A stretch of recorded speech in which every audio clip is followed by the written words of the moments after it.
Setelah ibunya harus dirawat di luar kota, Rina terpaksa dititipkan ke rumah neneknya yang terletak di sebuah desa terpencil di kaki gunung. Rumah kayu tua itu berdiri di tengah kebun kopi, dikelilingi pohon-pohon tinggi yang seolah menyembunyikan langit. Tidak ada sinyal ponsel dan listrik kadang mati sendiri. Nenek Rina adalah wanita tua pendiam.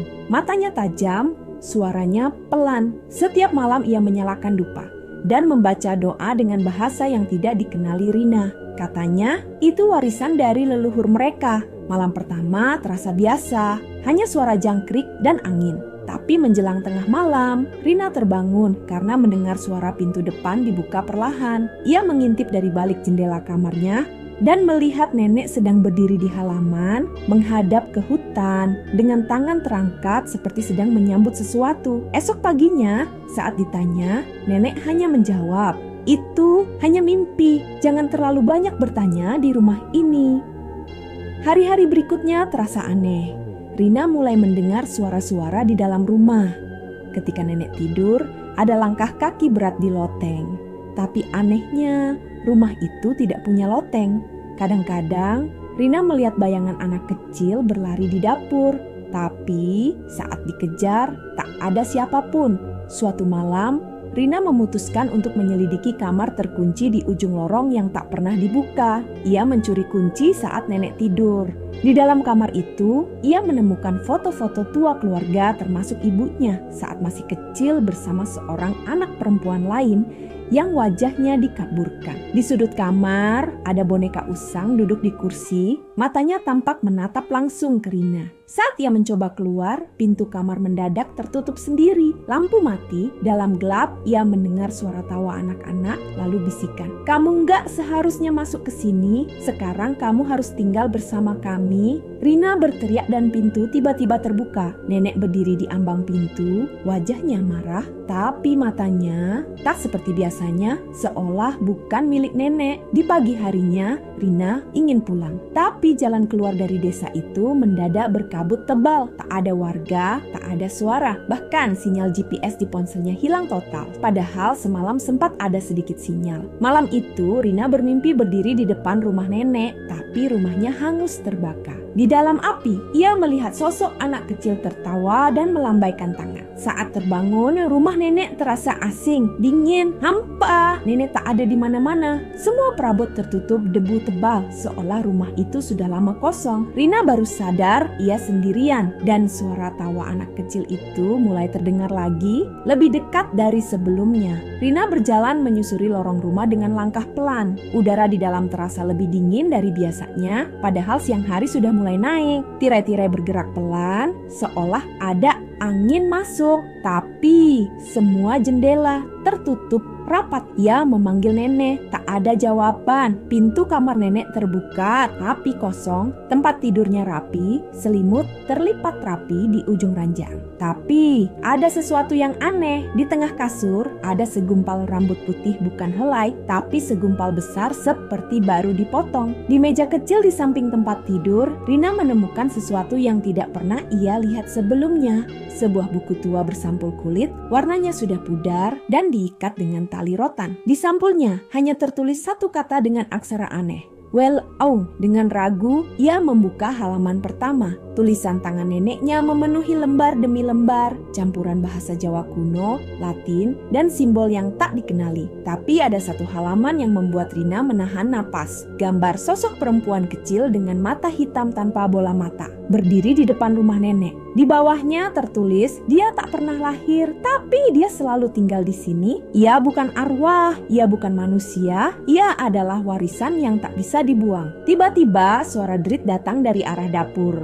Dengan jantung berdebar, Rina berjalan perlahan ke sana. Dapur tampak kosong, sampai ia melihat pintu kecil di bawah wastafel terbuka sedikit. Sebuah lubang gelap menganga seperti lorong bawah tanah. Ia merasa tak pernah melihat pintu itu sebelumnya. Ia merangkak masuk, senter ponsel di tangan. Di dalam lorong sempit dan lembab itu, dinding tanah dilapisi tulang-tulang kecil yang ditata rapi. Suara bisikan makin jelas, kata-kata tak bisa dipahami, namun membuat kulitnya merinding. dinding. Lorong itu berakhir di sebuah ruangan bundar dan di tengahnya ada kursi kayu usang dengan boneka yang tadi ia lihat di kamar terkunci. Tapi kini boneka itu tersenyum. "Rina, kamu akhirnya pulang?" Suara itu keluar dari mulut boneka.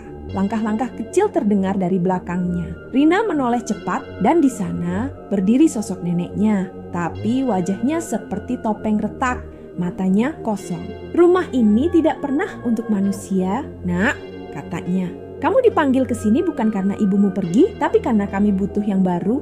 Rina terbangun dengan tubuh dingin dan pakaian lembab, seolah ia baru saja keluar dari tanah. Ia mendapati dirinya terbaring di kamar nenek. Tapi kamar itu sudah berubah. Dindingnya dipenuhi coretan-coretan hitam, semua tulisan sama. Welaung akan bangkit." Jam dinding tak bergerak, jendela tertutup papan, dan suara itu masih ada. Tawa kecil, bisikan di telinga, suara napas dari bawah lantai kayu. Ia berlari ke halaman rumah, tapi yang ia temukan justru lebih mengerikan. Desa itu kosong, semua rumah tak berpenghuni, seolah ditinggalkan bertahun-tahun lalu. Tapi di pohon-pohon besar tergantung boneka-boneka kain, sebagian diikat dengan rambut manusia. Salah satunya mengenakan baju yang persis seperti yang Rina kenakan saat kecil. Di teras rumah, ia menemukan satu-satunya orang, seorang kakek tua dengan wajah penuh luka, mengenakan pakaian adat lusuh. Ia memanggil Rina dengan nama lengkapnya. "Kamu cucu dari Darmi, bukan?" "Iya, nenekku," jawab Rina pelan. Kakek itu menatapnya dalam-dalam lalu berkata, "Kamu belum tahu bahwa keluarga kalian adalah penjaga. Rumah itu bukan rumah biasa, itu perbatasan, pintu, penjara." "Penjara?" Rina bertanya, gemetar. "Ya, untuk sesuatu yang tidak boleh keluar ke dunia ini. Namanya Welaung. Dia bukan hantu, dia lebih tua dari itu. Ia masuk ke dalam darah siapapun yang dilahirkan oleh garis keluargamu." Rina hampir tak bisa bernapas. "Jadi, nenekku, ibumu juga tahu, makanya dia pergi, dia kabur. Tapi garis itu tak bisa diputus." Kakek itu menyerahkan sebuah keris pendek, berkarat, dan dibungkus kain putih. Keris ini hanya bisa dipakai sekali untuk mengikat kembali atau mengakhiri garis itu sepenuhnya. Rina kembali ke rumah, kini dengan rasa takut yang lain.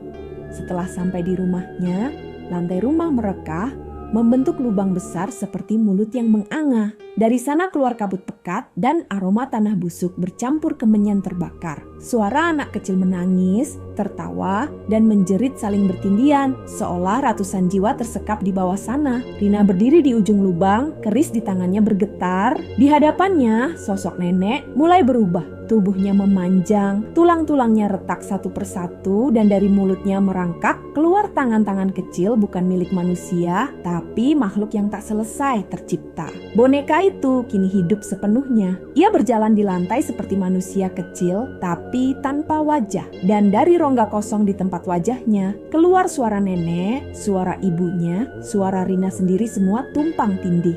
"Kamu tidak bisa pergi, Rina. Kamu bagian dari kami." Keris di tangan Rina terasa seperti membakar kulit. Ia tahu ia harus bertindak sekarang atau Welaung akan lepas, menempati tubuhnya, lalu keluar dari rumah itu, memburu darah-darah lain yang pernah meninggalkan desa. Dalam detik-detik terakhir, ingatan masa kecilnya kembali. Ia pernah melihat ibunya berdoa sambil menangis di kamar mandi rumah nenek. Ia pernah dilarang masuk ke kamar terkunci. Semua potongan mulai menyatu. Rina mengangkat keris, tapi bukan untuk menusuk boneka itu. Ia mengarahkannya ke dadanya sendiri. "Aku bukan penjaga, aku bukan korban. Aku adalah garis terakhir." Dan ia menikam dirinya sendiri. Tiba-tiba rumah itu menjerit secara harfiah. Dinding mengelupas, langit-langit ambruk, suara ribuan tawa berubah jadi jeritan ketakutan. Sosok nenek dan boneka itu terbakar dalam cahaya merah menyala yang menyilaukan. Rina tersungkur, nafasnya berat, tapi ia masih hidup. Di dadanya, luka keris itu justru mengeluarkan asap hitam pekat yang melayang ke arah lubang dan terkunci kembali perlahan. Rumah itu kembali hening, tapi kali ini benar-benar hening. Beberapa tahun kemudian, Rumah nenek dibiarkan terbengkalai. Tak ada yang berani mendekat. Kabar tentang seorang gadis yang menghilang di sana hanyalah desas-desus, katanya. Namun suatu malam, seorang anak desa yang penasaran mencoba mengintip lewat jendela. Di dalam rumah yang gelap, ia melihat sosok perempuan berdiri di ruang tengah. Wajahnya pucat, rambutnya panjang, dan matanya kosong. Rina masih di sana, tapi bukan sebagai manusia. Ia bukan penjaga, ia kini adalah gerbang itu sendiri.